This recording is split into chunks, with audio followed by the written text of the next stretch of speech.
It is.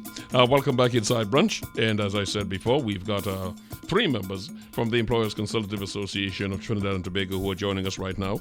The president is here, but she will not be on microphone this morning. Jocelyn Francois Opadeyi is with us. She's the Chief Executive Officer of the ECA. But I have with me the two parties who stepped to the mic the last time, and they're doing it again. With all smiles, if we got those microphones closer to each other, then we'd really be good for that. Geselle Estrada is the Executive Director of the organization. So, Geselle, thank you so much for joining us this morning. It's great of you to be here. Hi, good morning, Rennie, and good morning to Trinidad and Tobago. Thanks for having us once more. It is good to have you once more. Derrick is the Vice President who went through all his aches and pains and got here this morning. He's smiling. I'm going to give him a pass on that. Good morning, Derrick. How are you? Morning, Rennie. Thanks, and morning to the public. All right. I think I'll ask the Executive Director for the uninitiated to, first of all, explain the role of the Employers Consultative Association of Trinidad and Tobago. Explain the role, what the organization is about briefly, but also more equally important, the role you're playing right now in this difficult industrial climate between employers and unions. Oh, you want Derrick to have that? Okay. Sure. Derrick, we had you. We first need to look at the ILO itself in terms of the International Labour Organization. Mm-hmm. The International Labour Organization operates on tripartism, where you have the most representative body for employers, the most representative body for workers, and the government. Mm-hmm. Meeting together in tripartism to discuss issues. There is a 144 convention that is structured for putting these parties together to look at the implementation of conventions of the ILO. Mm-hmm. So the ECA is considered the most representative employer body. And in that regard, we are the group that is recognized by the ILO as the employer representative. I understand that, but just give me singularly the role of the ECA. What is the mission of the ECA? Well, in terms of the mission, yes, we what we've done is that we've focused a lot on representation. So we are representatives at all those tripartite bodies, mm-hmm. including some of the statutory bodies, mm-hmm. and we spend a lot of time in education. So we do a lot to educate our members mm-hmm. and the public in terms of other employers. But that's how we see our role. But generally, as I said, it's a statutory role. There are a number of statutory organizations like the like the Recognition Board, the NIB. If you look at the structure of those organizations, they're all based on tripartism. Mm-hmm. And in that case, we have representatives there, and we are the ones that lobby on behalf of the employers, Mm-hmm. right?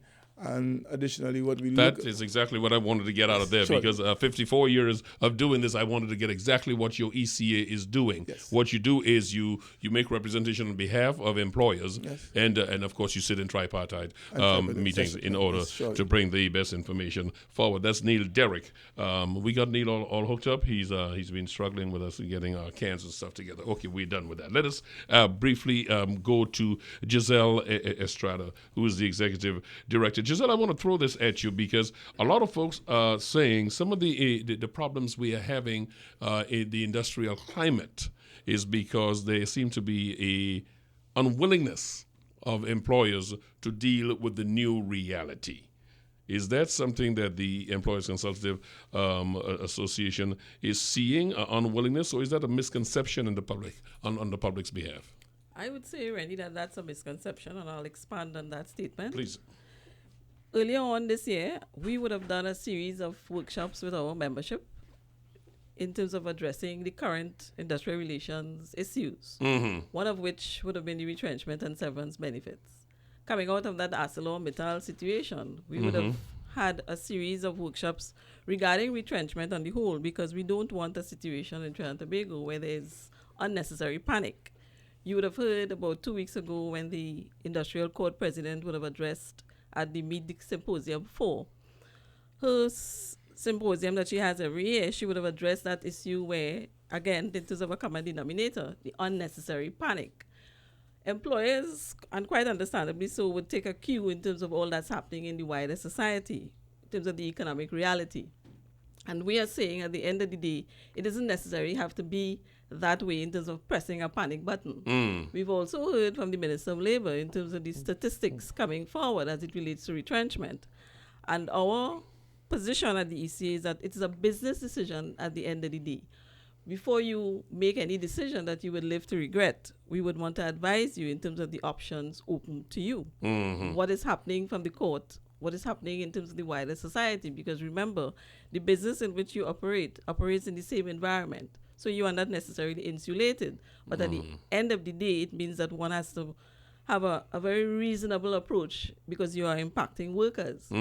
We spoke at our consultation on the Retrenchment and Severance Benefits Act 2 weeks ago, the social impact of retrenchment. So it means that we are cognizant of what can happen in the event of a retrenchment. So we don't want, because we think that we have a responsibility as well as an employer body to contribute in terms of our whole corporate volunteerism, our social responsibility, we have a responsibility to the wider society. We cannot be making rash decisions because it means that when you retrench one worker, that worker belongs to a family. He or she belongs to a community. So there's a ripple effect. Your patronage comes from that community, so we all in this together.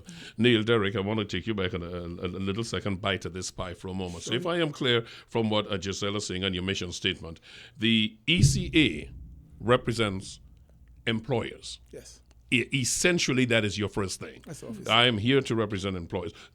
Speak to me of in understanding that you also do a lot of work teaching these same employers to understand the relation, as Geselle just said, the relationship that happens between workers. So you're kind of almost sometimes in the middle of the storm. Yes. In the middle of the storm. Answer me firstly, how disposed are these employers that you represent to taking into consideration exactly what Geselle just spoke of, the ripple effect, the overall thing? Because for some reason, sometimes you hear utterances that give you the feeling of it is all about the profit, my viability, my responsibility to my shareholders, and everything else. Well, the devil will deal with that after. Sure. And thanks, Rennie.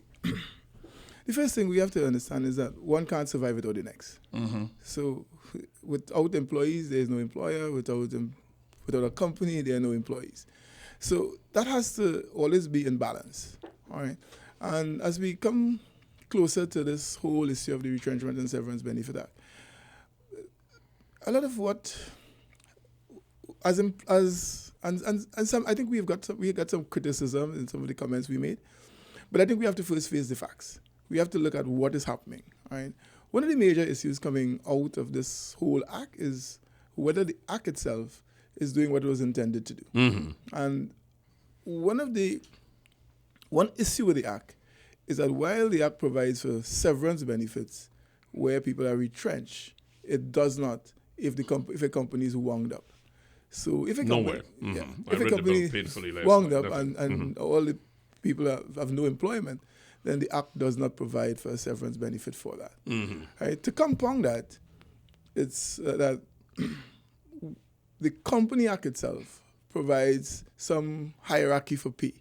And in that case, it does not put the employees in the top tier. So when you look at that... Just that our listeners are very clear across you for a minute, which means that if the company wound up and there are people to be paid debt, workers will see you all at the end of the pole. That's essentially what obtains right now. Yes. And you're saying that has to be addressed. And I'm saying that the fact is that is the reality. Right? The issue of ArcelorMittal has possibly exacerbated it. Right? And it has now brought it into public consultation. I think we have to all be mature. We have to look at the fact that it's not a one-size-fits-all because we have a lot of different employers, micro employers, small employers, large employers, and we have to take this whole thing into context. And I think we have to first start in tripartism. As a country, identifying what we really want, right? Because there are certain things as well that you can't clamp a business. For instance, You can't put me into a business that says I can't come out, because part of the evaluation for coming into a business will be the exit strategy. Yes. And if you can't exit, you can't shut your business down if it doesn't make money, right? Then obviously nobody will go into business. Business 101, thank you very much, Neil Derrick. And I'm saying that to say that I don't understand then why the Severance and Retrenchment Act did not address that. Because it's like you're getting into the business, you must have an exit strategy. Yeah. How come that was not in any way over the period of time? I'm not over the period of time, even by, I guess, your organization, I would have to ask how you didn't look at it. But I would expect the unions to have looked at this, or should have looked at this. Well, it's not.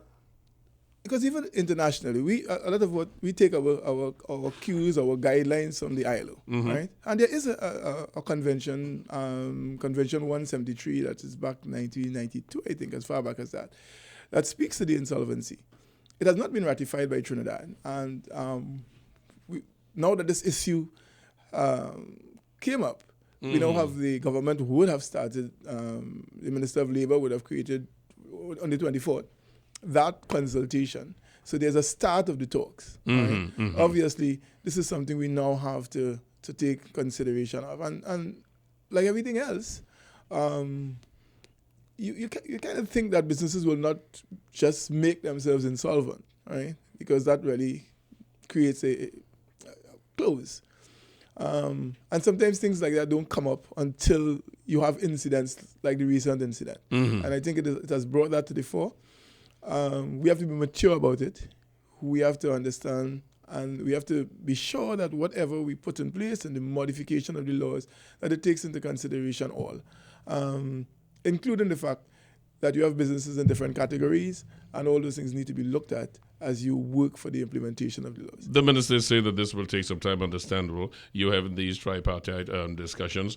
There is something when I go to the website of the Employers Consultative Association, and I see some of the seminars you offer, which means you're getting employers educated as to, what is their responsibility and how best to make this work. But I, for some reason, hear two bands playing. I hear something like the Chamber of Commerce on the other hand, which I'm going to ask you about that relationship. Because on one hand, I hear them singing, beating the drum of, we've got to pay our bills and we've got responsibility to shareholders, period. And I hear you beating a drum of, you have the right to make a healthy living and a healthy profit, but you must do so and so, and clearly because you explained the reason for this, because you're not going to live on your own. So let me swing this across to Geselle for a moment. Can you explain to me what kind of relationship goes on between the Chamber of Commerce and your organization? I mean, I know they're two separate organizations. I understand that. But you represent employers. They represent business people, employers.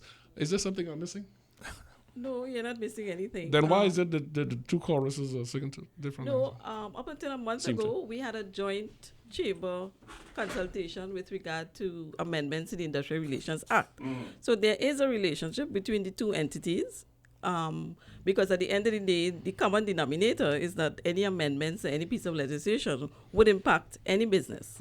So the fact that the chamber represents a group and the ECA represents another body, at any rate, as I said earlier on, any amendment to any piece of labor legislation would impact either group. So it was a really good idea for us to get together. I think that was chaired by Mrs. White from the Answer McCall group. And coming out of those sessions, my understanding is that they were rather fruitful. So coming back to your question about the ECA prides itself in terms of industrial relations advice. In particular, we pay particular attention to those judgments coming out of the industrial court, because at the end of the day, that feeds into the advice that we give to employers. In large measure, one of the things that employers don't readily embrace is the procedural fairness